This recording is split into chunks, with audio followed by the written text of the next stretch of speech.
ഓം പരമഗുരുഭ്യോ നമ. അമ്മയുടെ കയ്യിൽ എന്തു കൊടുത്താലും അപ്പോൾ തന്നെ അമ്മ അത് തൻ്റെ ശിരസിലോ കണ്ണിലോ നെറ്റിയിലോ തൊടുവിക്കുന്നത് കാണാം. നാം അത് അനുഗ്രഹിച്ചു തരുന്നതായി സ്വീകരിക്കുകയും ചെയ്യുന്നു. ഒരിക്കൽ വിദേശത്തുള്ള ഒരു ഭക്തൻ ഇക്കാര്യത്തെക്കുറിച്ച് അമ്മയോട് നേരിട്ട് ചോദിച്ചു. മറുപടിയായി അമ്മ അരുളി, മക്കളെ, ഈശ്വരൻ മാത്രമേ ഇവിടെ ഉള്ളൂ എന്ന് അമ്മ കാണുന്നു. അപ്പോൾ പിന്നെ എന്തിനെയാണ് അവഗണിക്കാൻ സാധിക്കുക? എന്ത് കണ്ടാലും അമ്മയ്ക്കത് ഈശ്വരനാണ്, അമ്മയുടെ തന്നെ ആത്മാവാണ്. അപ്പോൾ അമ്മയ്ക്കതിനെ നമിക്കാനല്ലേ കഴിയൂ?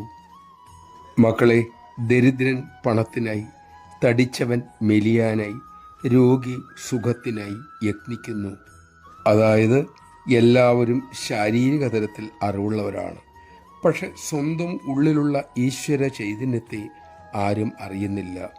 അത് അറിഞ്ഞാൽ പിന്നെ പരിമിതമായിട്ടോ ചെറുതായിട്ടോ ഇവിടെ യാതൊന്നും ഇല്ല എന്ന് അറിയാനാകും മക്കളെ.